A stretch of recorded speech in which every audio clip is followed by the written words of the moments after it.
लेकिन इस वक्त एक गंभीर खबर जाट आरक्षण से जुड़ी हुई आ रही है। जाट आरक्षण की आग में अब तक 16 लोगों की मौत हो गई है, लेकिन हालात अब भी बेकाबू हैं। आरक्षण की आग हरियाणा से निकलकर राजस्थान को भी झुलसा रही है। आज प्रदर्शनकारियों ने भरतपुर में एक बस को आग के हवाले कर दिया है। आगरा जयपुर हाईवे बुरी तरह से प्रभावित हुआ है।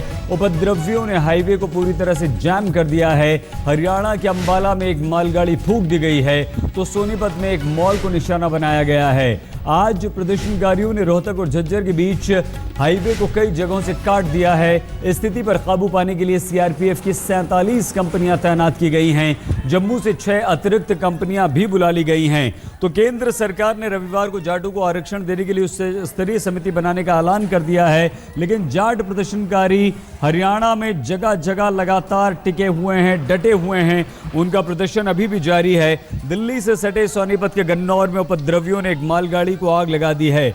जाट आंदोलन के चलते अंबाला रूट पर पंजाब हिमाचल प्रदेश से आने वाली 70 ट्रेनों को रद्द कर दिया गया है। NH1 को सुबह पुलिस और सेना ने खुलवा दिया था, लेकिन बाद में प्रदर्शनकारियों ने NH1 को फिर से बंद कर दिया है। फिर से पानीपत में जाम की कोशिश है। हरियाणा के शिक्षा मंत्री रामविलास शर्मा ने इस बात की पुष्टि की है कि आरक्षण आंदोलन में 16 लोगों की मौत हुई है। उसमें जो अब तक जो जाने गई हैं, उसका जो मंत्रिमंडल की बैठक में जो अधिकारियों ने दिया, उसमें 14 की जानकारी आई है। 16 की जानकारी आई है। और वीडियो वायरल के लिए देखिए, जब ऑल पार्टी मीटिंग हुई तो आप सब लोग थे वहां, और हुड्डा साहब ने मेरे उस बयान पर इतराज किया था। मैंने अपने उस बयान का खंडन कर दिया था, उनकी संतुष्टि थी। और हरियाणा में शांति स्थापना के लिए हम कुछ भी करना, जो उस समय तो हमने उसका खंडन कर दिया था। पर अब चीजें धीरे धीरे सारी जो क्षण करके आ रही हैं, आएंगी। हम इस समय सारी हरियाणा की जनता से बारंबार अपील करते हैं कि इस समय हरियाणा की जरूरत है। जाट आंदोलन के नाम पर उपद्रवियों का उत्पात भी जारी है। आज सोनीपत में एक दुकान को लूट लिया गया। जो हमें खबरें मिल रही हैं उसके अनुसार लूटपाट भी हो रही है। हमारे संवाददाता नितिन जैन ने जायजा लिया है। जाट आंदोलन की आग में सोनीपत कैसे जला, अब हम आपको दिखाते हैं। इस वक्त हम खड़े हैं नेशनल हाईवे 1 से जुड़े TDI मॉल के अंदर, और TDI मॉल के फ्रंट में सबसे पहले पड़ता है बीकानेर की शॉप। और आप देख सकते हैं कि तस्वीरें बता रही हैं कि कल बीकानेर की इस शॉप में किस तरीके से दंगाइयों ने लूटपाट की है। आरक्षण के नाम पर यहाँ पर डंडे चलाए हैं, लोगों के सर फोड़े और दुकानें लूटी हैं। आप देख सकते हैं कि कोई भी फ्रंट काउंटर जो था सारा तोड़ रखा है। शीशे, लाइटें, खाने पीने का सामान, और यहाँ तक कि जो कैश रखा था उसको भी लूटा गया है।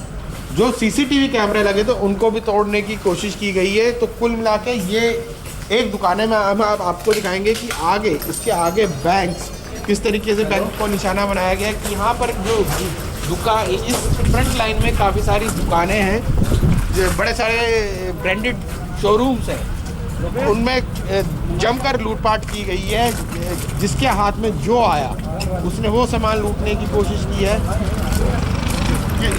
और सबसे बड़ी बात यह कि इस TDI मॉल में लूटपाट चलती रही। पुलिस को लगातार बताता गया, लेकिन पुलिस की हिम्मत नहीं हुई कि वो यहाँ पर आके दंगाइयों से हलवा ले सके। आगे देख सकते हैं रेड टेप का शोरूम, सारा माल लूट के ले गए। यहाँ पे ये देखिए आप, अंदर भी देखिए, ये बाकी यहाँ पर रहिए, जो वहाँ यहाँ से सारा का सारा माल लेके गए ये लोग।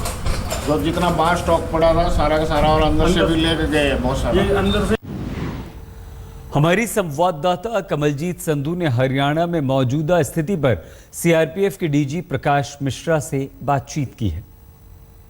ये आपको मालूम है कि शनिवार शाम करीब लगभग 4 बजे जब हमारी कन्वॉय जम्मू से श्रीनगर आ रही थी तो कन्वॉय के ऊपर फिदायन की अटैक हुई और इसमें जो इनिशियल फायरिंग उनके तरफ से हुआ उसको हमारे जवानों ने जो एस्कॉर्ट में थे वो रिटेलिएट किए और रिटेलिएशन के बाद जो टेररिस्ट थे वो वहाँ से भागे और जाके ये जो बिल्डिंग में अभी छुपे हुए हैं वहीं पे जाके घुस गए। तो सीआरपी के जवानों और अफसर जो कॉन्वॉय में थे वो जाके उस बिल्डिंग को घेर के रखे जब तक रीइंफोर्समेंट आर्मी और स्टेट पुलिस का पहुंचा और उस दौरान हमारे आईजी और कुछ अफसर्स बिल्डिंग के अंदर जाने की भी कोशिश की लेकिन एक ग्रेनेड उनके ऊपर फेंका गया जिसमें एक अफसर गंभीर रूप से घायल भी हो गए। झज्जर में भी स्थिति काफ़ी ख़राब है। हमारी संवाददाता अनुज मिश्रा ने बात की है झज्जर की डिस्ट्रिक्ट कमिश्नर अनीता यादव से। झज्जर में इस समय क्या हालात है, हमारे साथ बात करने के लिए मौजूद है डिस्ट्रिक्ट कमिश्नर श्रीमती अनीता यादव जी। अनीता जी, क्या स्थिति इस समय है झज्जर की? क्या मान लिया जाए कि अब जो स्थिति थी उससे बेहतर हुई है? बिल्कुल ये है कि स्थिति हमारे काबू में है, नियंत्रण में है और हर तरीके से झज्जर शहर है शांति के माहौल में है। कितने लोगों की कैजुअलिटी अभी तक आई है और कितने लोग घायल हुए हैं? 8 लोग हैं, उनके वो कैजुअलिटी हुई 8 लोगों की और बाकी 20-25 के आसपास है वो इंजरीज है।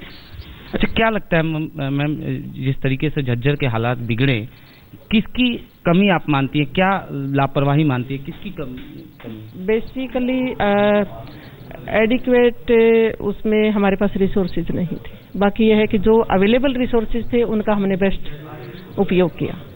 मैडम, हमने देखा कि लोग जो हैं इतना ज़्यादा प्रदर्शनकारी जो हैं वो सड़कों पे आ गए, उन्होंने बैंक में आग लगा दी, दुकानों में उन्होंने आग लगा दी है। तो क्या लगता है कहाँ पे कमी रही थी?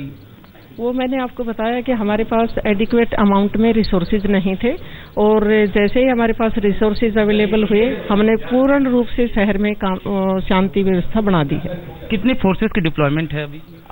अब हमारे पास 1800 के आसपास, जिसमें हमारा पुलिस स्टाफ भी है, 1800 के आसपास है और उससे पूरे जिले की में पूर्ण रूप से शांति। कर्फ्यू की क्या स्थिति है सर? कर्फ्यू अभी लगा हुआ है और इसमें भी हमारा यही वो है कि लोगों को जान माल का नुकसान ना हो, तो उसमें भी हमने अपने रिसोर्सेज का बेस्ट यूटिलाइज उसी में किया। बिहार से जहां आरजेडी ने रेप के आरोपी अपने विधायक राजबल्लभ यादव को पार्टी से निकाल दिया है।